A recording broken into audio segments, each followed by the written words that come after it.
Bismillahirrahmanirrahim. Assalamualaikum warahmatullahi ta'ala wabarakatuh. Apa khabar kawan-kawan semua? Saya mendoakan semoga kita senantiasa dalam keadaan sihat selalu dan senantiasa di dalam lindungannya. Amin ya Allah. Sebelumnya, seperti biasa, jom kita berselawat kawan-kawan. Allahumma salli ala Sayyidina Muhammad wa alihi wasallim.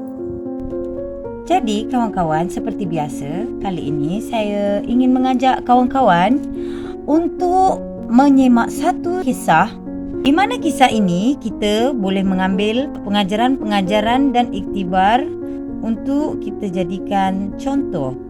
Di mana kisah ini adalah kisah seorang sufi yang terkemuka, iaitu Syekh Junaid Al-Baghdadi.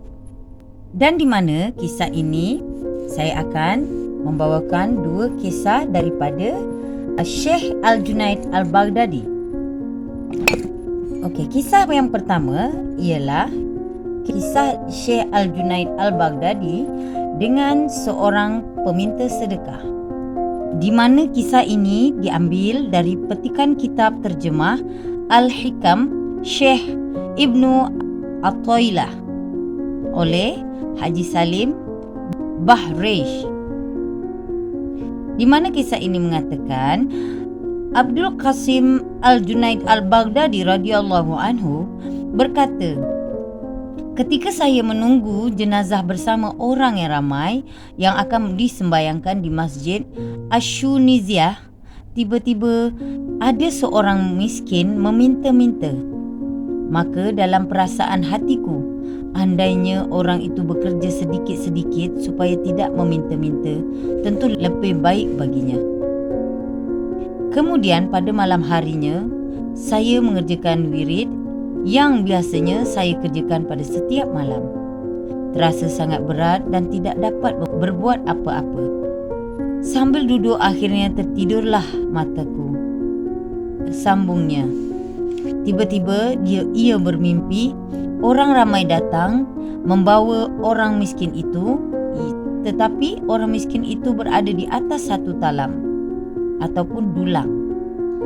Dan orang-orang itu berkata kepadaku, makanlah daging orang ini kerana engkau telah mengumpat kepadanya. Maka langsung saya tersedar dan saya tidak merasa umpatan padanya, hanya tergerak di dalam hati sahaja. Tetapi saya diperintahkan mesti meminta halal kepada orang tersebut.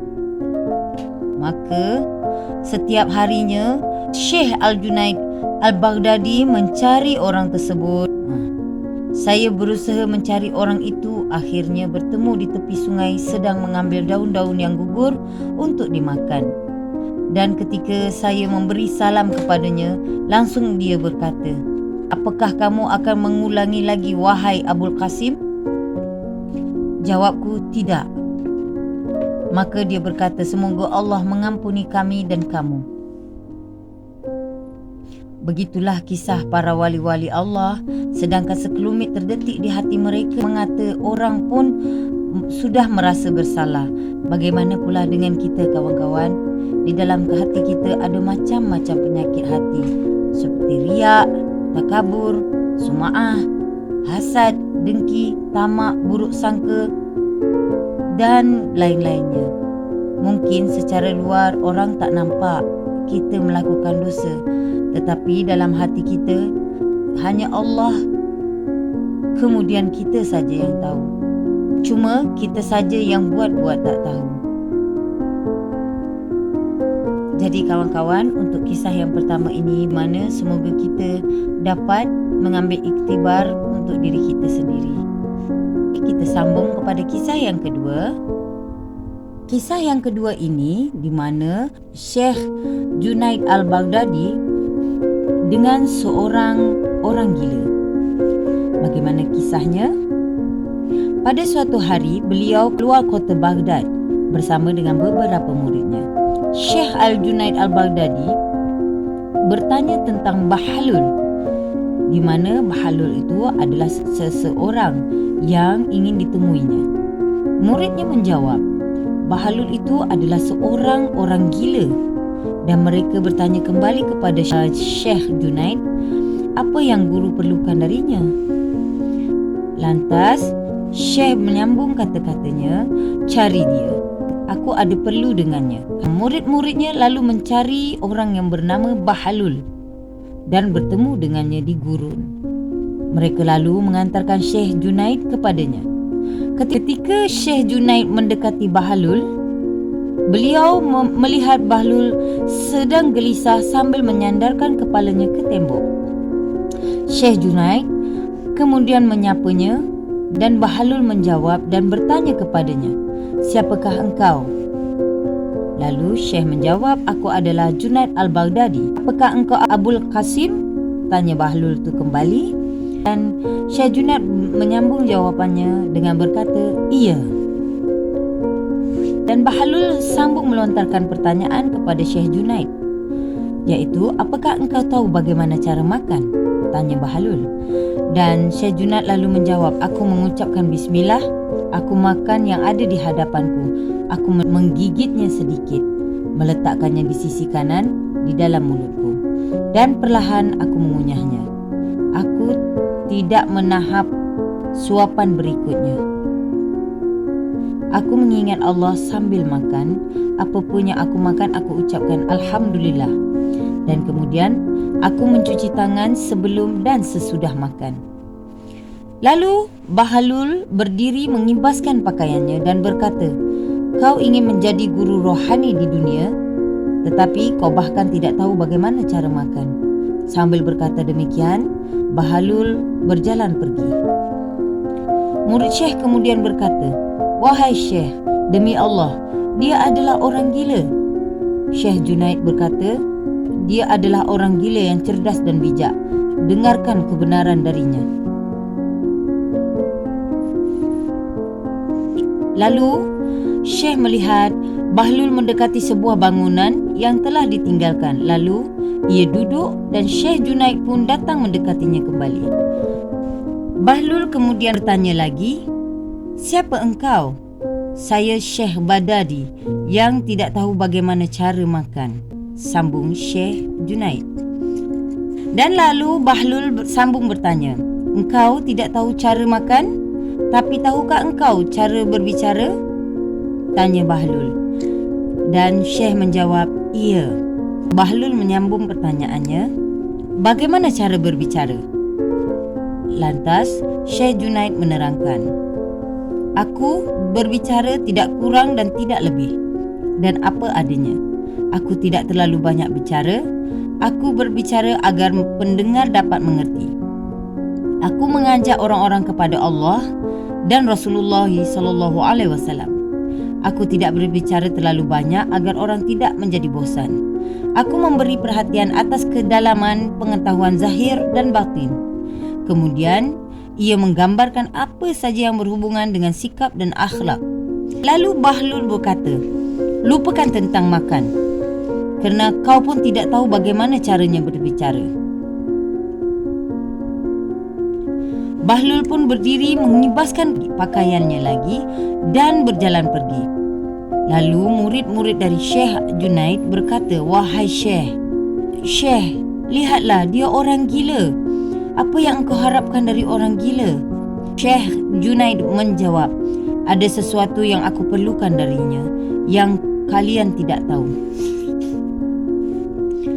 Syekh Junaid Al-Baghdadi lalu mengejar Bahlul lagi hingga mendekatinya. Bahlul lalu bertanya, apa yang engkau inginkan dariku?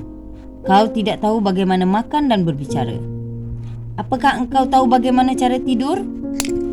Tanya Bahlul lagi. Dan jawab Syekh Junaid, ya, aku tahu. Lalu Bahlul bertanya lagi, bagaimana caramu tidur? Syekh Junaid Al-Baghdadi menerangkan, ketika selesai solat Isya' dan membaca doa, aku mengenakan pakaian tidurku.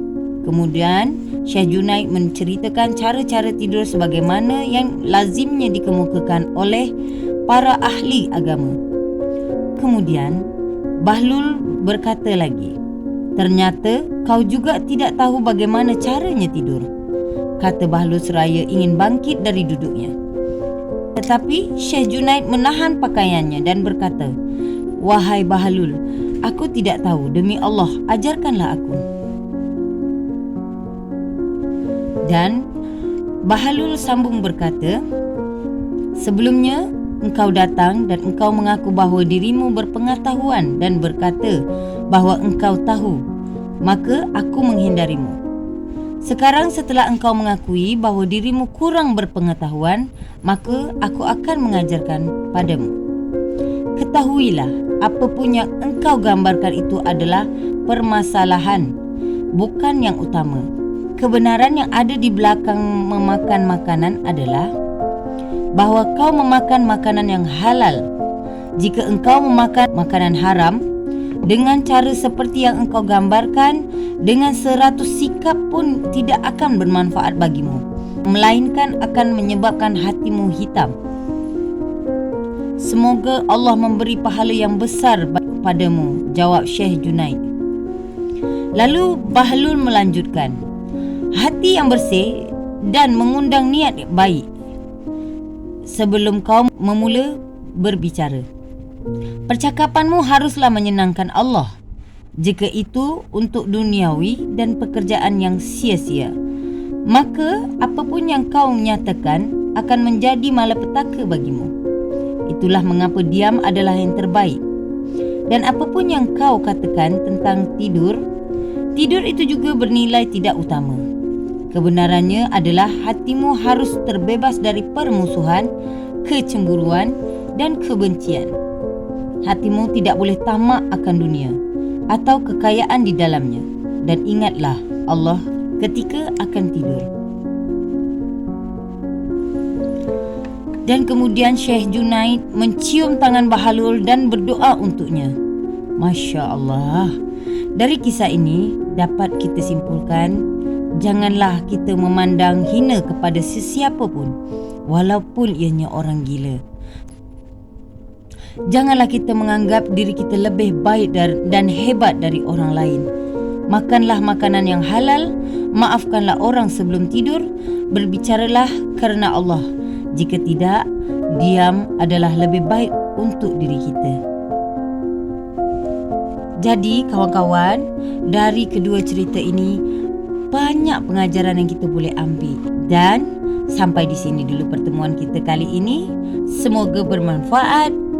Saya ucapkan wabillahi taufik wa hidayah. Wassalamualaikum warahmatullahi taala wabarakatuh.